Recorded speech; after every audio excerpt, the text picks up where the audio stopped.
Everyone, and welcome to another episode of My Wholesome Writing Life with me, Hoang. I'm the author of the Girl Giant series and a librarian.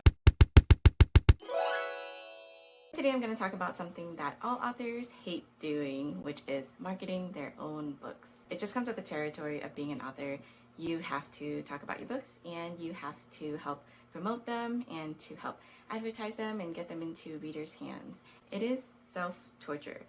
So here are some things that are going to help, hopefully. First of all, nobody likes doing this. I hate doing it. I am really bad at talking about my books. Even whenever I introduce myself at the beginning of these videos, I always feel very awkward, despite the fact that this is a true fact. It is a fact that I am the author of Girl Giant, but I still feel really weird saying it. I just like, oh my gosh, everyone's going to hate me for this. Am I being annoying? Am I obnoxious? Does everyone hate me? What helps is knowing that this is totally normal and that most authors also find this just as torturous. It's gonna be okay. Okay, so depending on where you're marketing your books, what you're choosing as your online home, either your website, your newsletter, Instagram, one of those social media platforms, YouTube, what really helps me to kind of get over the feeling of this is obnoxious and I'm terrible and everyone hates me is to just find ways to make it fun.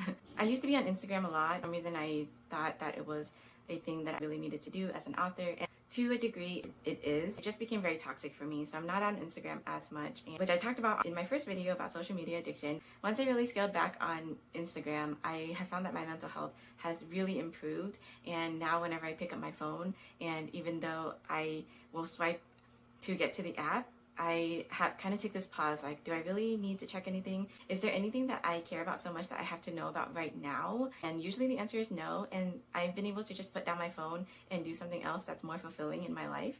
Despite that, I really missed being able to talk about writing and living in this world of books, so that's why I decided to put videos on YouTube and just talk about all the things that I'm obsessed with. Talking to my camera is a lot of work. I'm not naturally a very talkative person in real life, and it's exhausting, but I really enjoy all this stuff. I really love talking about writing processes and all the solutions and the libraries. So I was able to find this niche that I really enjoyed, and I love doing this. So the trick is to just find something that you really like to do. What is it that you're obsessed with, and what is it that you would love to talk about for hours on end?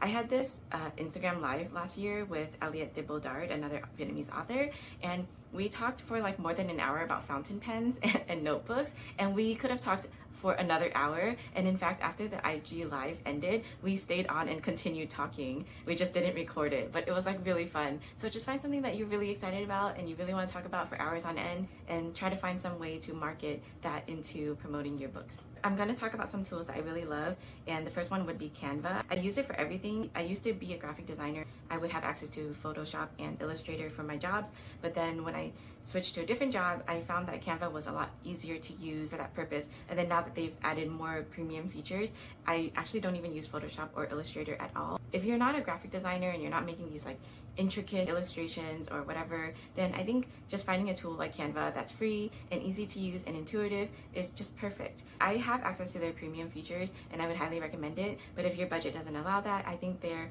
basic features are still just as good. There's also BookBrush, which will create mock-ups of your book cover in photographs that you can always use to post online. A lot of authors are like me. We don't like talking. I mean, that's why we wrote a book instead of becoming something else that requires talking, but you will probably be required to speak publicly once you become an author, either because you're invited to panels or author events, or you make videos like this, or you do author visits at schools and stuff. It's gonna be weird at first and you're gonna feel really awkward at first. Just know that eventually you will get used to it and it won't be as intimidating. But with anything, it gets better with practice. So if you want to come up with a script of answers to frequently asked questions or topics that come up that are very specific to what you wrote, then you should create a document and just practice speaking it over and over.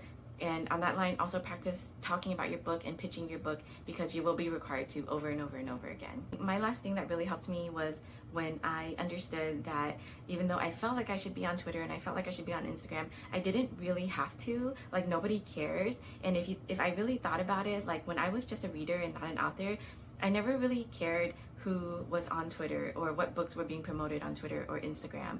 And I would just pick up books because I liked how they sounded or somebody told me about them. And so don't take so much to heart. Don't take book promoting so seriously, at the end of the day, your book will find its reader. That's all that matters.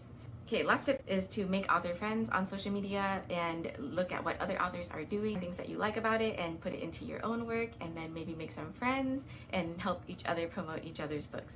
My library tip of the day is libraries also do author events. So if you are unable to find a bookstore or a place where you want to do a book launch or do some sort of author talk, reach out to your library and see if they would like to take you on. And it helps if you have some sort of angle and it's not just like, I'm here to talk about my book, please buy it. If you're in conversation with an author, if you have a topic that your book is related to that will really benefit the library and its patrons, that would be very helpful to the librarian. Just keep in mind that libraries usually have a very small budget, so this is more as an investment for exposure and not really for the money. Either way, you're connecting with the library, you're connecting with librarians who are amazing people. You will reach even more readers because lots of readers go to the library. Those are my tips for the day, and if you are also experiencing a lot of anxiety due to having to market your books, let us know what your tips are. Let us know what other issues you're struggling with, and let's all help each other out. Okay, so until next time, bye.